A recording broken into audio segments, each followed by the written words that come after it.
All right. What's going on, everyone? Welcome to another Digital 262 production. You are listening to Elite Talk.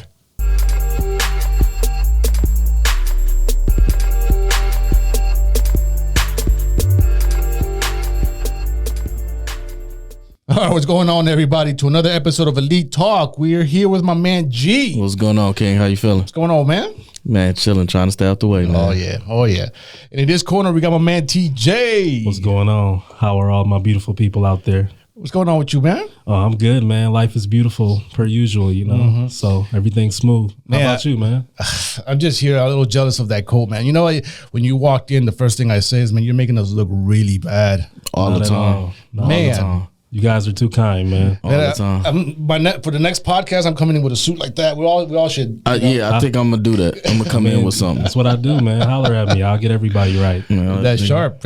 And if you guys want to look like him, man, tell them about your business, man. Let's plug it right now. Man, just go to the social medias. All the information is there. Just hit me up. I'm readily accessible. So whatever you need, just hit me. I got you. Whether, you want to revamp your wardrobe, whether you have a job interview or you just need a suit for a special occasion, I'm that guy for you. So just hit me up.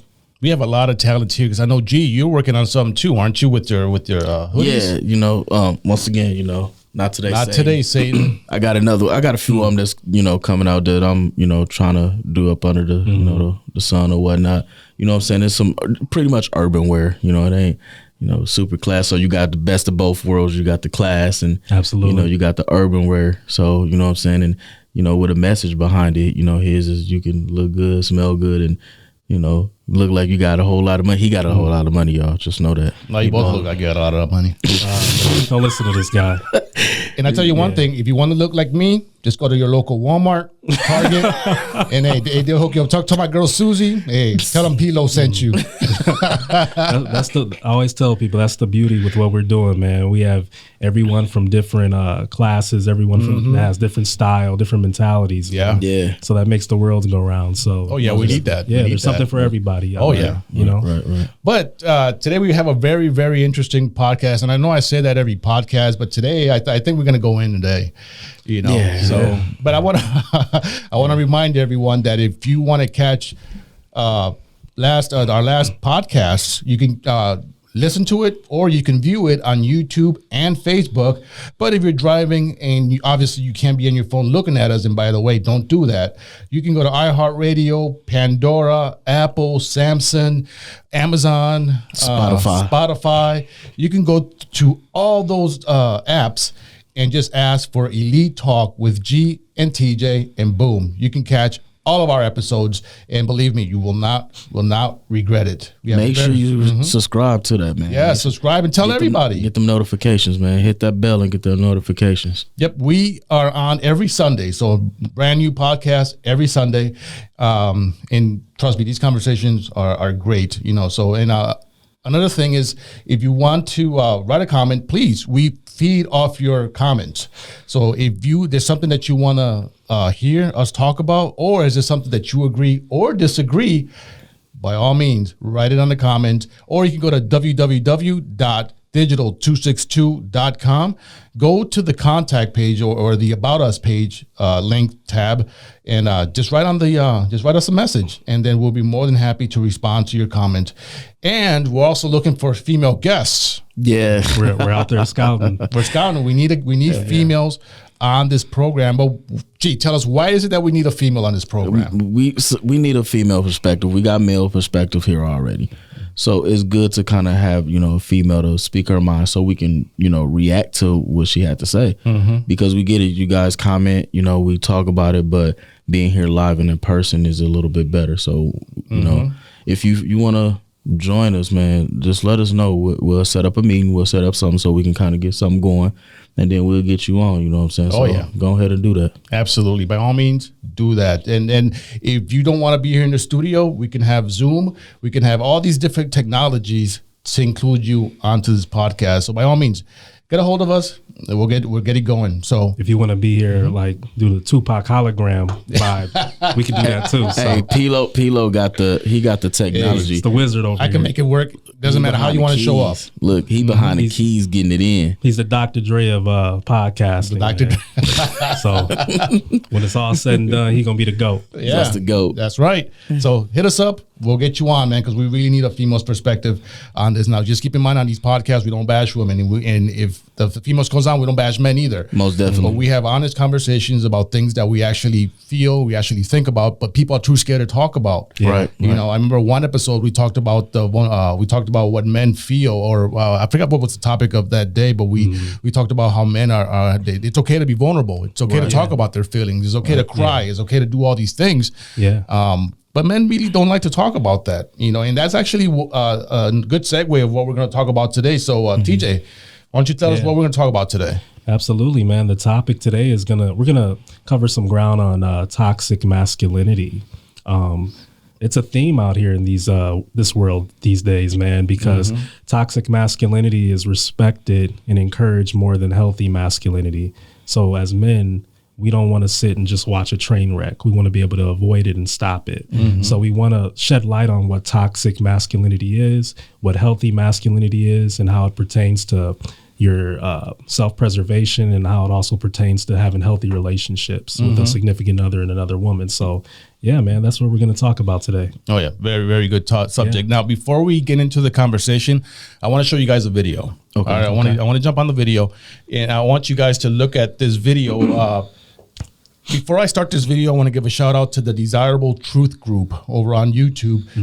This video is exclusive to them, and I just want to give a shout out to them for producing this video, for making it. I mean, it's an amazing video. I'm sure you guys have seen it before, but just if you guys have any comments on this video, what you think about, or what we talked about, please write it on the comments, or go to our YouTube or Facebook page. But without further ado, let's just jump right in. I'm a woman. So what did you say?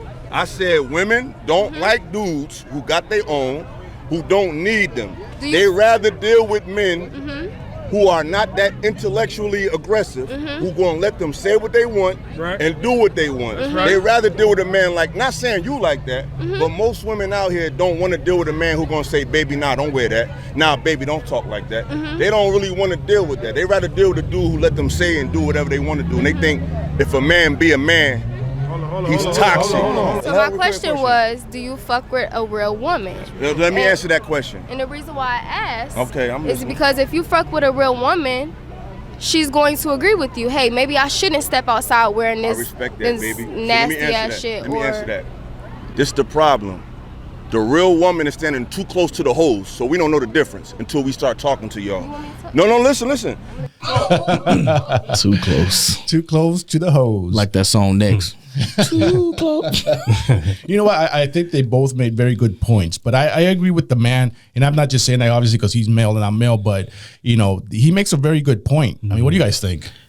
I agree with him too, and then on the back half what the female said, but I do agree with him with that when it comes down to it. It's like the women, and again, we're not bashing women. Women don't like a man to kind of tell them what to do. It feels like it's a sense of controlment. Like and I do that. Like I tell my woman, you first off, if I'm saying, sweetheart, I don't want you to wear that. You're a product of me. You're a billboard of me. You represent me. Yeah. You know what I'm saying? So if I know that it looks a certain way to me, that means it's gonna look a certain way to somebody else. And then they're gonna feel a certain type of way. So you're saying like the woman is a representative. She's a representative of me. Yeah. Like, you know what I'm saying? Like, especially if people know that we're connected. You know what I mean? Like, oh, he let her go out there and now we're getting all this extra backlash on that. Yeah. You know what I'm saying? And then, and on the other hand, when she said that a real woman will respect that, well, we should identify what's a real woman. What is a real woman? And then two, it goes to the point like, well, I don't want to say a real woman. It's just a woman will respect a man's, answer or whatever. What term I'm trying to use? She will respect what he say. Because again, it's not a sense of control. Respect a man's position. A man's position. She is not about controlment. It's just like, if she say, yeah, you right, I shouldn't wear this because you feel some type of way. Yeah. Then that means you honoring that man. That's that submissive that we talked about. You submit to that cause at that point. What do you think about that, TJ?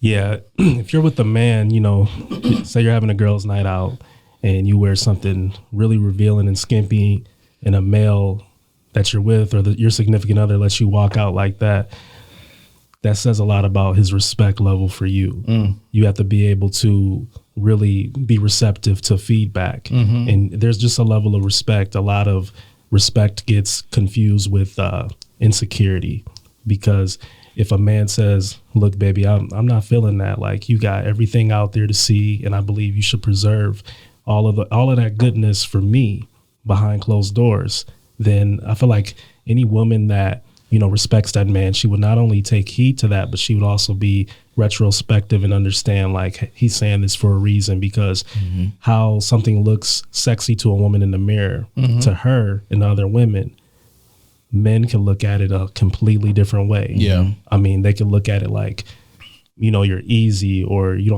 lack self-respect. Yeah. And you don't want to be that woman, especially if you're connected with a male, because, you know, like G said, whenever I'm with a woman, she's a representation of me, whether we're together side by side and we're out here doing the damn thing, or if she's doing her own thing alone, you still represent me. If I'm out there in the world alone, I'm still representing her, you know? So you have to just keep that in mind and be conscious. But just because a man tells you, hey, I don't think you should wear that, that doesn't mean that that man is insecure. Right. It doesn't mean that that man feels away. He's actually protecting you. Yeah. He's actually telling you the real. You should respect honesty and vulnerability, because men, let me tell you something, a lot of men have egos, and it's hard for them to be vulnerable and tell you what it really is. So when you shoot that down, that makes that man feel like he can't be vulnerable and express that. So but TJ, let me ask you something. Sorry to cut you off, man. Go ahead. But we're living in an age, okay? And I want your opinion on this, that where women are, they want to feel stronger. They want to feel like the male empowered. Male masculinity is kind of don't play a role anymore in a relationship. So so what you're saying, if I'm correct, that does a male masculinity in a relationship, okay, and I'm talking in a relationship, take precedence versus the female's feminism.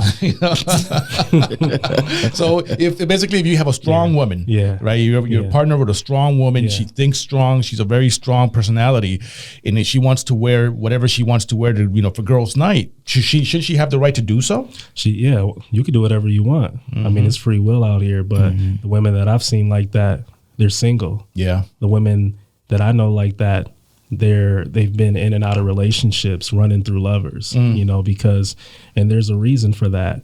It's like if everyone's not telling the same lie, you know, the results show what the results show. If you can't keep a relationship or sustain a relationship or keep a man, then you have to do some internal thinking, and you have to ask yourself, well, why is this? Am I too much in my masculine frame?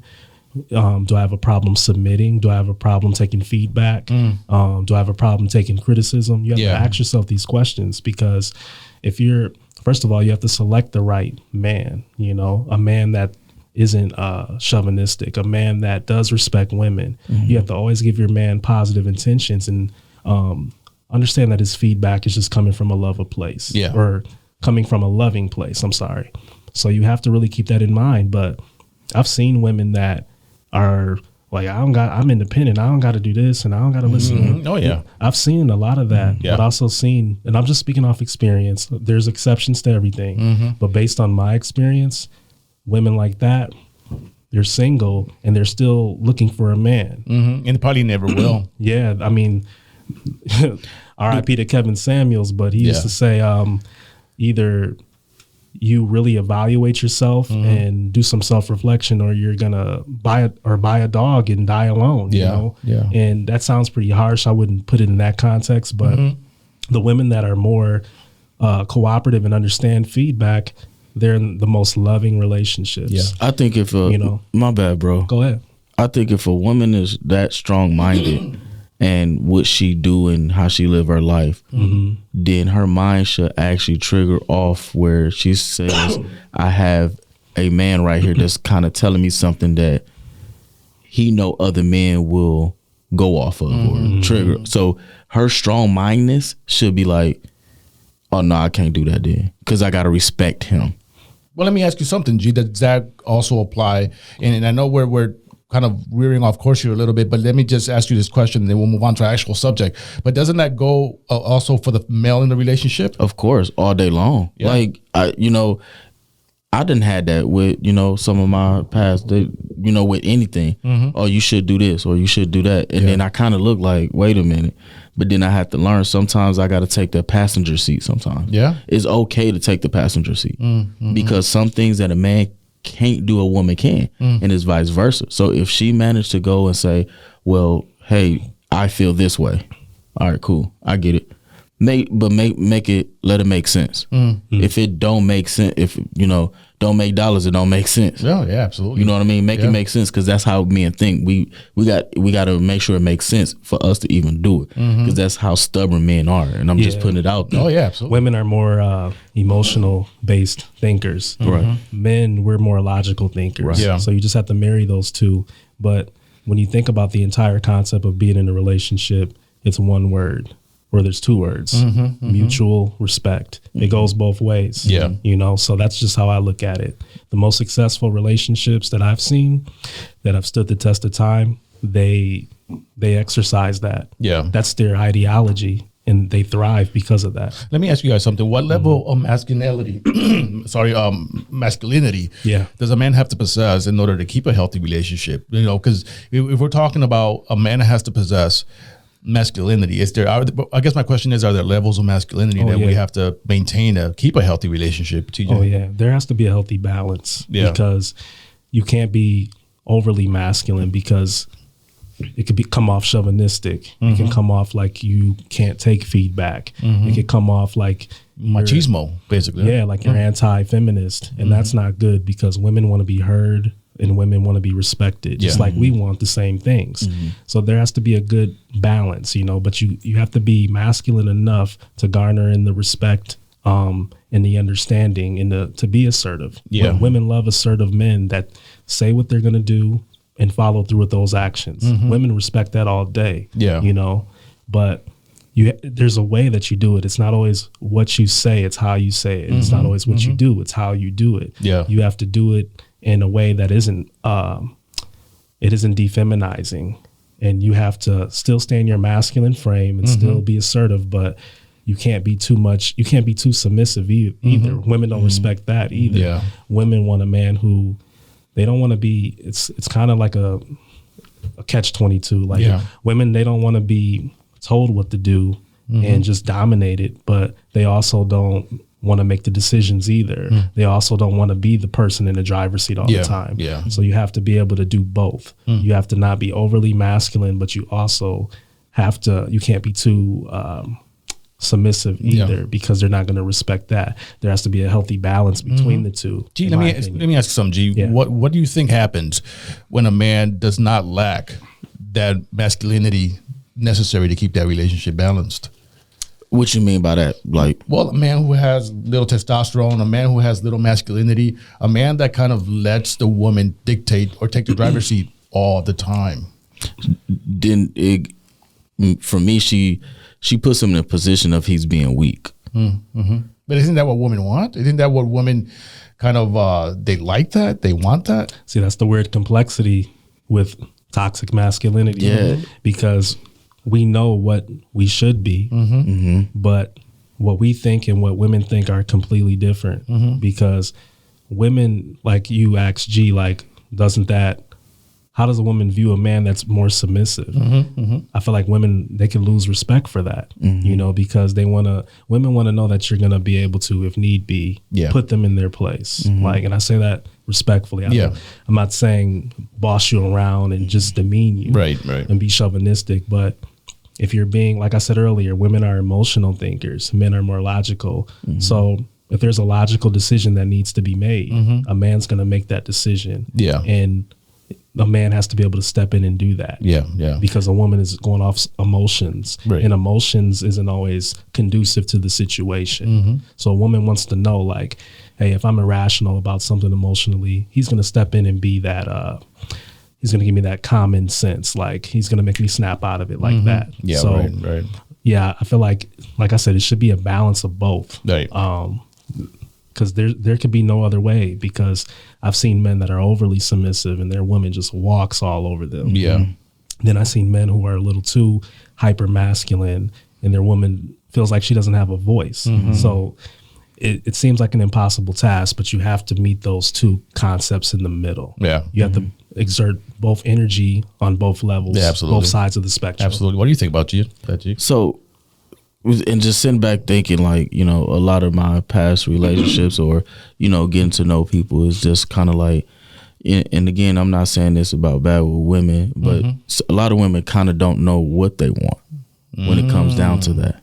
You really think women don't know what they want? When it comes into that area. Yeah. And the reason I say that, because they'll say, okay, I want a man, like, you know, TJ said, like, to, you know, make them snap out of certain stuff. But then when you manage to do that, then they say, oh, you, again, like I said earlier, you taking control, or you trying to tell me what to do. You're controlling. You controlling. You know what I'm saying? And it's like, okay, then when I back down from it or whatever. You're too weak. You too weak. So what is it? You know what I'm saying? And that's what gets me. So, and again, I always bring my own personal experience, because, you know, me going through it, I can say it, you know, like an incident with my son's mother.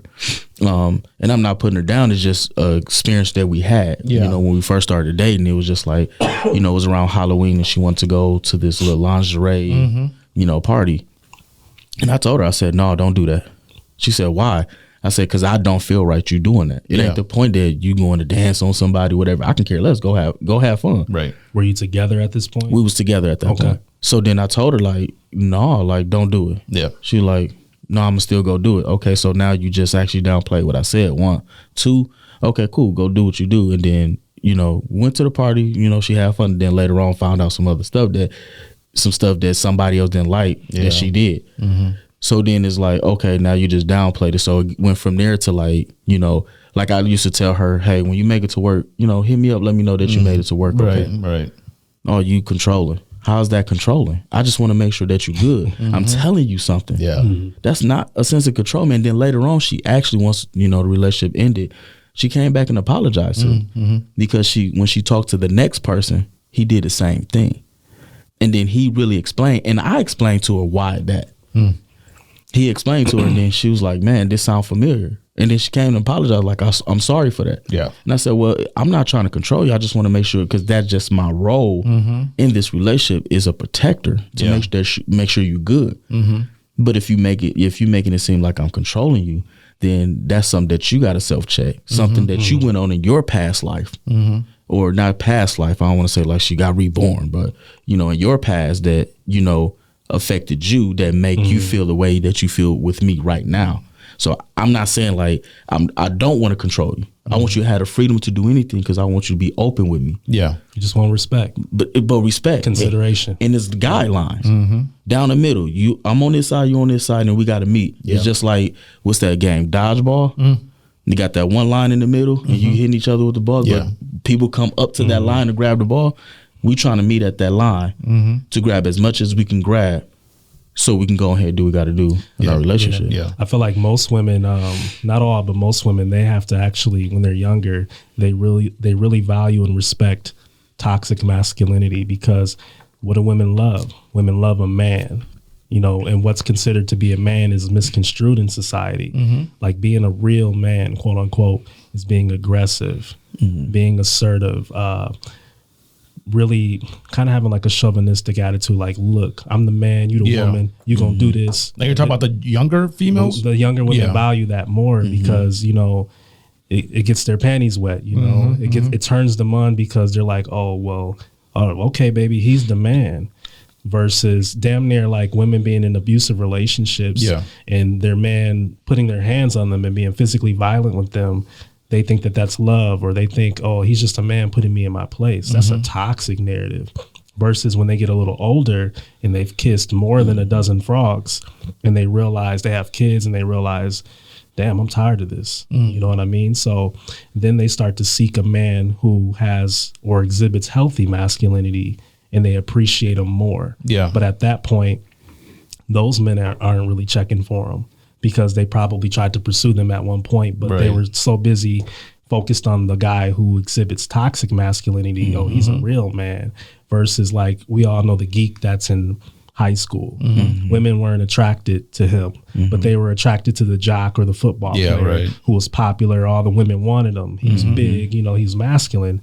Women want that. But then the guy who was the nerd or sat in the front, and he was very smart and intellectual, and he was a gentleman, they overlook him. But then years go by, life deals with that woman, and then they're tired of the jock. He's a loser now. You know, he's still holding on to that popularity in high school.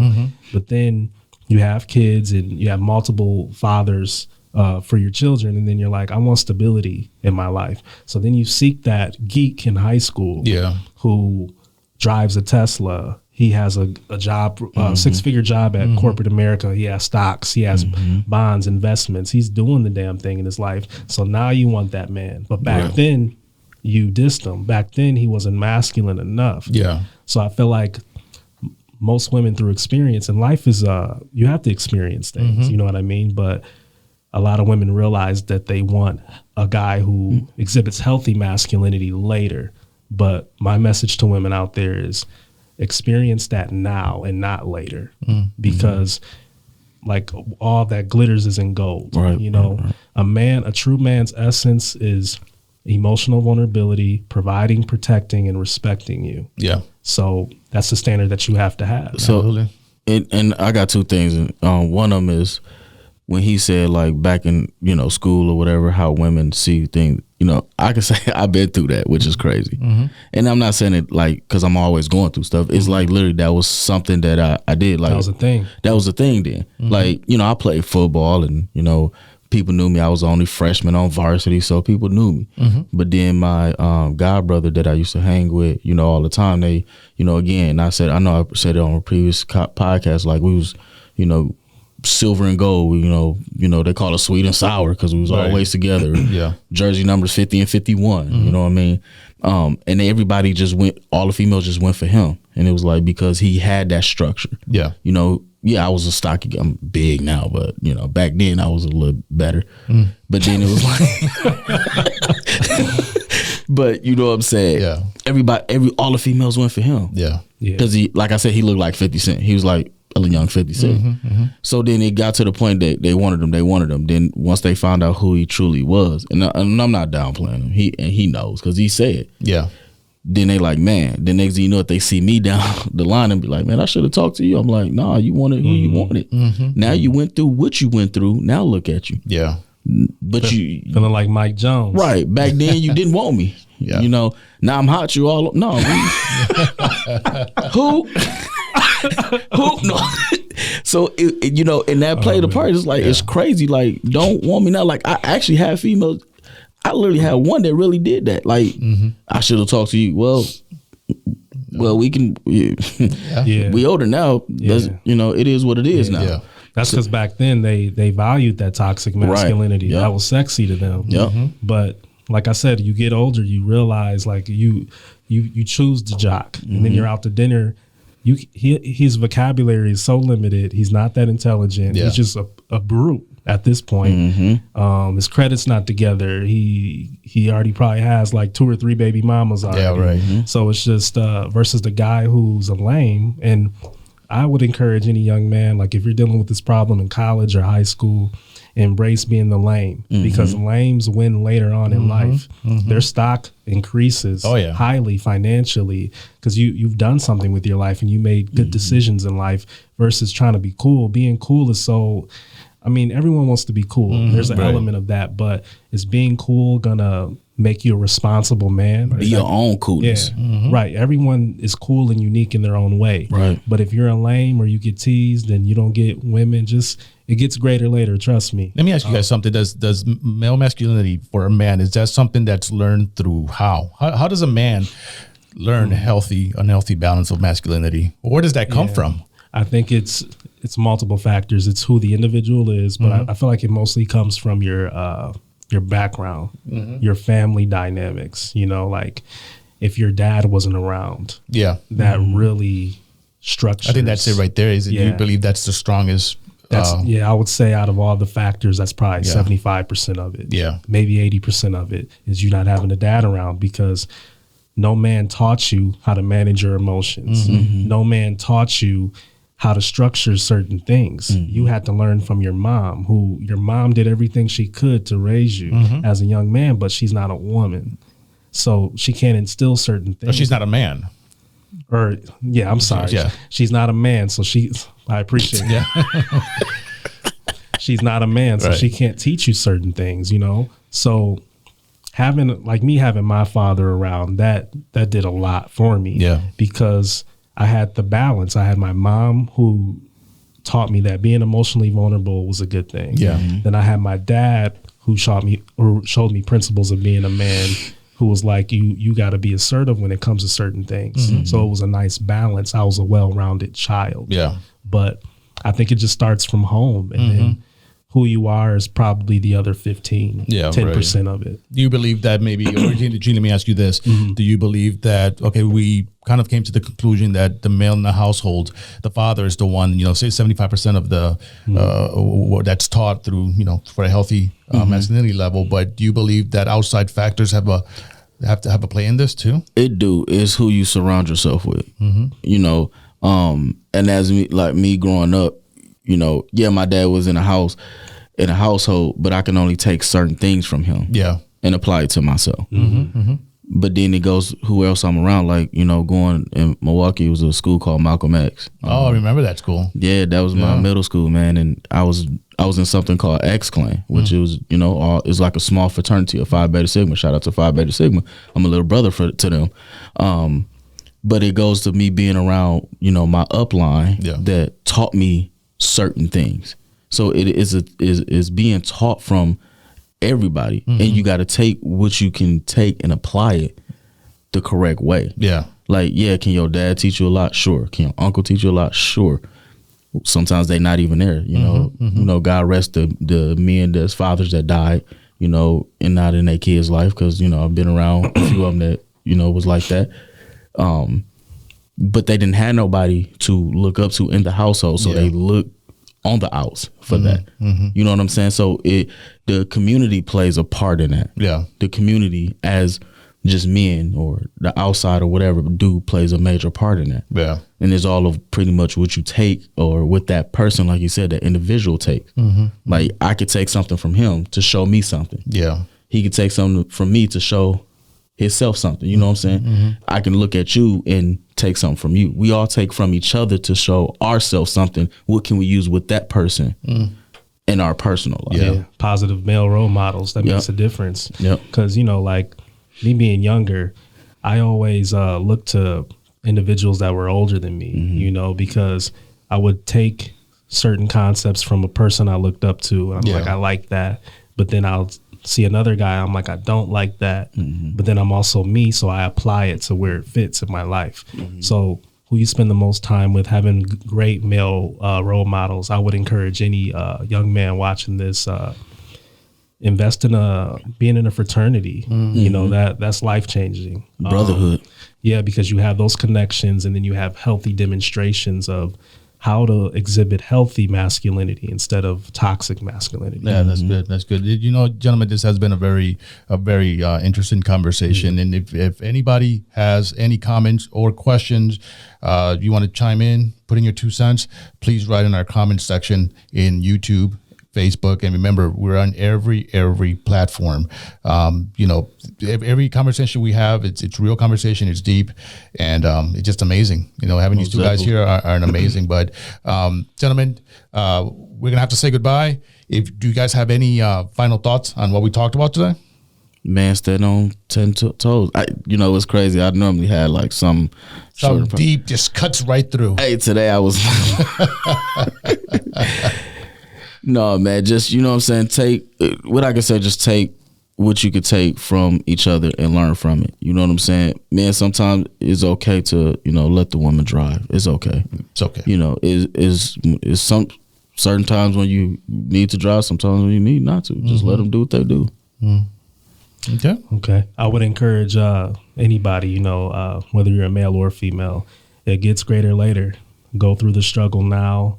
Go through the trials and tribulations. Adversity builds character. So no matter what you're going through in life, just stay persistent, stay at it. And you'll look, 5-10 years later and you'll be like, man, like I've came a long way, and just keep pushing and keep, just embarking on that journey in life. So it gets greater later. Keep grinding, keep being you, and great things will happen. Keep God first. That's right. Sure. That's right. And again, thanks for the Desirable Truth Group over on YouTube for letting us use this video. Absolutely. The link to their YouTube page will be posted on the bottom. Thanks again, guys. You guys are amazing. And again, thank you guys for watching another Digital 262 production. This is Elite Talk with my man G and TJ. Peace. To the next one. Peace. Holla at me.